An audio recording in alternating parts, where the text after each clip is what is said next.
vases in a wedding-style video. Oh, but why not send a vase to your dad and stepmom to congratulate them on the new baby, along with a card? You could write something like, "Hope the new baby doesn't break anything too precious. Grandma's not getting any younger raising your kids," or even, "The day you chose your wife over your own child was the day I stopped being your daughter. Please refrain from contacting me, as I have no interest in maintaining a relationship with you." It's powerful and eloquent. And OP, don't forget to apologize to your grandma, but make it clear that you'll have to limit what you share with her if she continues to pass information along to your father. I have 2 sons who are in their preteen years from my previous relationship. My ex and I split up because of various issues, one of which was Emily, a woman he worked closely with for years. They became very close, and she often made remarks to me about how my ex deserved someone better than me and accused me of trying to tear his family apart. Sometimes she even pretended to be his wife at work events, which my ex would just brush off. Besides, he wasn't great at handling finances and other responsibilities. After we separated, my ex officially started dating Emily, which wasn't surprising to me at all. Emily became even more hostile when she realized that my ex's family still liked me and continued to include me in their gatherings, especially when she noticed that my sons weren't thrilled about the situation. She saw herself as their dad's new girlfriend. Emily went as far as to insult my ex's mom for praising me as the best mom during a family dinner. The judge warned my ex about using Emily for custody exchanges and dealing with our boys' issues.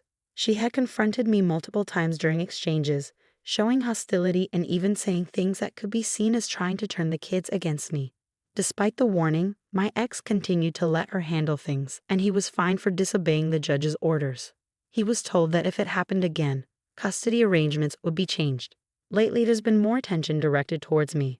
Emily, unable to have children of her own, wants the boys to see her as a mother figure. They came to me for guidance, but I refused, stating that Emily wasn't their mother and I wouldn't endorse it after the years of verbal abuse from her. During an awards night at school in June, Emily insisted the boys take photos with her for the school newsletter. But they refused, stating she wasn't their mom. My ex scolded them, but I stayed silent. When X and Emily criticized me for not supporting them and allowing disrespect, I defended the boys, stating that what they said wasn't disrespectful. They accused me of being a bad parent and teaching the kids to disrespect women, but I stood my ground. So am I the one in the wrong here? Definitely not. They were just stating the truth, and it's pretty amusing how they're trying to enforce respect while being disrespectful themselves. Should I consider seeking a modification of custody based on their behavior? Because honestly, your boy's well-being is at risk with these 2. She's not their mom, and they're not replacements just because she can't have kids of her own. They're children, and if they don't ease off, they'll only push them away and damage their relationship permanently. What happens when nobody's around to protect them at his place? Will your ex prioritize your sons or his new wife?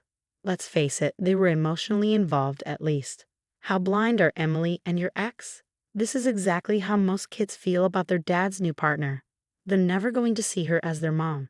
And when she said she wasn't asking but ordering them, their response was spot on. She's not their mother, so she can't give them orders like that. It's a fact that Emily isn't their mom. And by being hostile towards their actual mother, she's not going to earn any motherly role in their lives. Your ex is making a huge mistake. He's letting his wife jeopardize his relationship with his own kids. Someone needs to make him see that. Let him know that you'll only make parenting decisions together, and she won't be involved in any motherly capacity. If she wants kids, they can adopt, because she's not getting yours. Story 2. I'm a father of 2 daughters, Laura, who's 30, and Sarah, who's 19. They have a significant age gap of 10 years because my wife had fertility issues. Laura has achieved a PhD in psychology, and my wife and I couldn't be prouder of her accomplishments. However, Laura maintains very limited contact with us, largely due to her upbringing. I must confess that my wife and I were quite strict with her. When Laura was entering high school, she started to distance herself from us and often avoided spending time with the family. Eventually, we discovered from her counselor that Laura resented us for how we treated her when Sarah was born. Reflecting on our past actions, my wife and I decided to raise Sarah differently. We made a conscious effort to be more encouraging and supportive whenever Sarah faced challenges, aiming to provide her with a more positive upbringing. Unfortunately, this led to resentment from Laura, who felt that Sarah had a much easier childhood compared to her. As Sarah entered high school, we encountered behavioral issues such as disrespect and dishonesty, which caught us off guard. Despite this, we chose not to intervene significantly, fearing that Sarah would come to resent us as Laura did. As both girls excelled academically, we held on to the hope that everything would turn out fine. However, Sarah's behavior worsened during her final year of high school. Despite the escalating problems, we hesitated to take action, fearing that intervening would only strain our relationship with Sarah further. Fast forward to the present, Sarah is 19 and attending university, while Laura is enjoying financial success in her career. Recently, Sarah found herself in trouble after attempting to flirt with one of her professors and sending inappropriate pictures. Fed up with her behavior, my wife and I confronted her about her actions, expressing our disappointment and frustration. In the days that followed, I often found myself comparing Sarah's behavior to Laura's successes, highlighting Laura's respectfulness and achievements. One day, I even mentioned to Sarah that perhaps I should have raised her more like Laura. This comment struck a nerve, and Sarah lashed out. She accused me of mistreating Laura during her childhood, expressed her indifference toward my wife and me, and accused me of favoritism toward Laura. Sarah also revealed that her resentment and disrespectful behavior toward us stemmed from reading a journal that Laura had given her, where Laura had written about the punishments she received from us during her high school years. Story 3. When I was around 8 years old, I accidentally broke a vase that meant a lot to my stepmom. It seemed like she never really liked me, and she gave my dad an ultimatum. It's her or me. I thought my dad would pick me because we were so close. But that night he said I was going to stay at Grandma's. I couldn't believe it until I got there, and he left. That moment changed something inside me. He called every day and tried to visit often, but I couldn't pretend to be happy because I wasn't home. I stopped pretending quickly, and looking back, I realized I acted numb to him, not angry or sad, just emotionless. Sometimes I overheard him complaining to Grandma about how I had changed. When I turned 9, I told my mom I wanted to live with her full-time because I couldn't stand talking to my dad or seeing him anymore. Despite her tiny apartment, she agreed. I slept in her bed until I moved in with my fiancé. But I didn't mind because she's my mom, and it was better than dealing with him every day. My mom and I grew incredibly close, and she kept me busy with after-school activities to avoid my dad, until contact eventually faded away. I'm grateful for it because I didn't have to endure being around him. A few years back, my stepmom gave birth, and there was a big celebration. I was relieved to be nowhere in sight and hadn't even met the kid yet. I'd only caught glimpses of him on birthdays or when they visited Grandma's house while I was there. About a week ago, my fiancé proposed to me in a low-key manner, and I shared the news with my mom, Uncle Mom's cousin, and Grandma. Now Grandma knows how little I communicate with my dad and how I keep him out of the loop.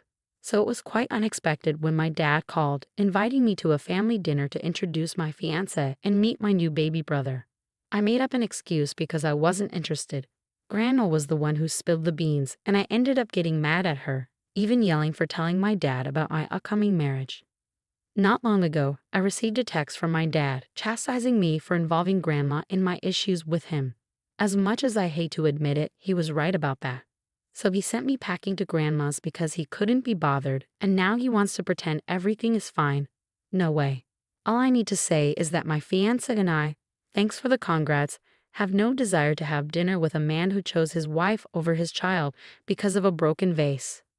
And let's not even start on how stepmom got away with issuing such an ultimatum in the first place. He's reaping what he sowed, no doubt about it. Speaking as a father myself, there's no way I'd ever prioritize a girlfriend over my own child, especially not for something as trivial as a vase.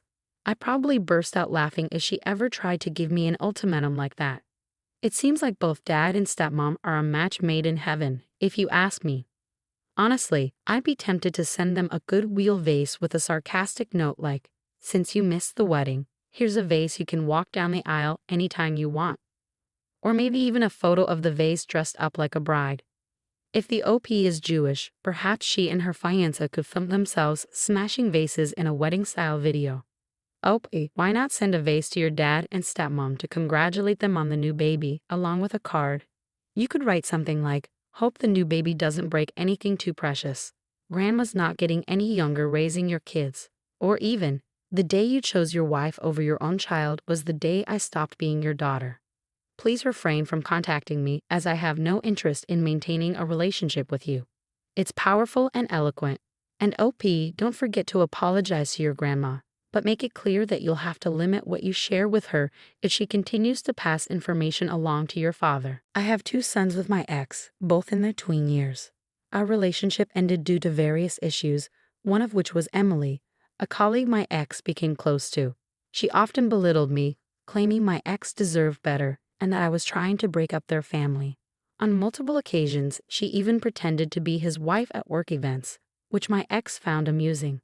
Additionally, he struggled with financial management and other responsibilities.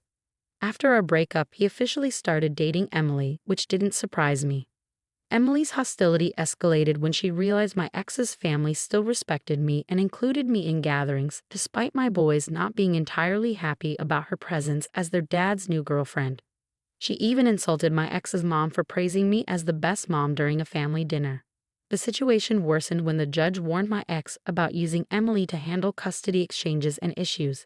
Emily had confronted me several times in front of our children, showing hostility and making remarks that could be seen as attempting to alienate me as a parent. Despite the judge's warning, my ex continued this behavior, leading to fines for violating court orders. He was warned that if it happened again, custody arrangements would be revised. Lately, there's been a rise in tension directed toward me.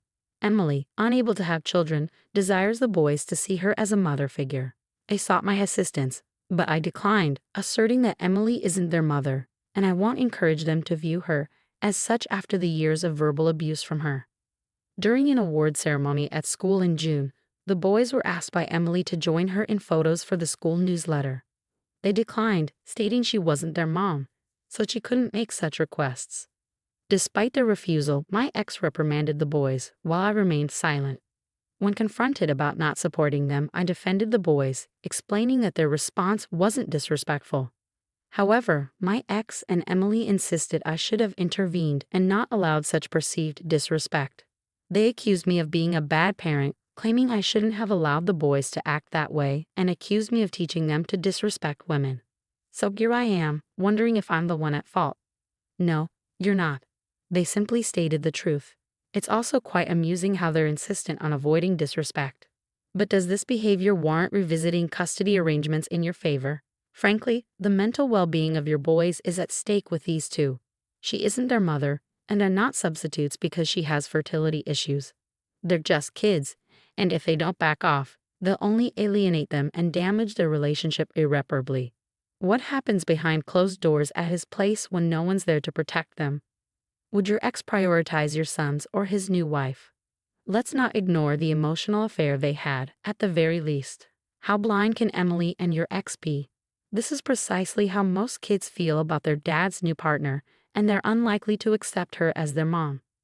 As for her assertion that she wasn't asking, in essence, she was commanding them, their response was appropriate. She's not their mother, so she can't dictate to them that way. Emily isn't their mother. That's a fact. By being hostile to their mother, she won't play a maternal role in their lives. Your ex is making a mistake. He's allowing his wife to jeopardize his relationship with his own kids. You need to make that clear to him. Tell him that you'll only make parental decisions with him, and none will involve her as a mother. If she wants kids, they better adopt because she's not getting yours. Story 4. I'm a 55-year-old father with 2 daughters, Laura, age 30, and Sarah, age 19. There's a significant 10-year age gap between them due to my wife's fertility issues, which is important to note. Laura has achieved a PhD in psychology, and my wife, and I couldn't be prouder of her accomplishments. However, Laura maintains minimal contact with us, largely due to her upbringing. I must confess that my wife and I were particularly strict with Laura. As she entered high school, she began to distance herself from us, often refusing to spend time with the family. It wasn't long before we discovered through her counselor that Laura harbored resentment towards us for how we treated her when Sarah was born. Reflecting on our past mistakes, my wife and I made a conscious decision to raise Sarah differently. We aimed to provide her with encouragement and support, unlike the treatment Laura received. Despite our efforts, Sarah's teenage years were not without challenges. Issues such as disrespect and dishonesty arose during her high school years. leaving us perplexed as to their origins. Nevertheless, we tolerated her behavior, fearing that intervening would only result in her resenting us, similar to Laura. Both Laura and Sarah excelled academically, leading us to believe that we were on the right track. However, Sarah's behavior deteriorated during her final year of high school, yet we hesitated to take action, fearing that she would come to despise us as Laura did. Fast forward to the present, Sarah is 19 years old and attending university, while Laura enjoys financial success in her career. Recently, Sarah found herself in trouble after attempting to flirt with one of her professors and sending him inappropriate pictures. Fed up with her behavior, my wife and I decided it was time to confront her. We expressed our disappointment and frustration, raising our voices in the process. In the days that followed, I frequently reminded Sarah of Laura's accomplishments and exemplary behavior. At one point, I even suggested that I should have raised her in the same manner as Laura. This comment sparked a strong reaction from Sarah. She lashed out, accusing me of mistreating Laura during her childhood and showing favoritism towards her. She expressed her disregard for my wife and me, claiming that my remarks had deeply hurt her. Additionally, she confessed that she had been acting rudely towards us after reading the journal that Laura had written during high school. In the journal, Laura detailed how we used to discipline her, which evidently affected Sarah's perception of our parenting.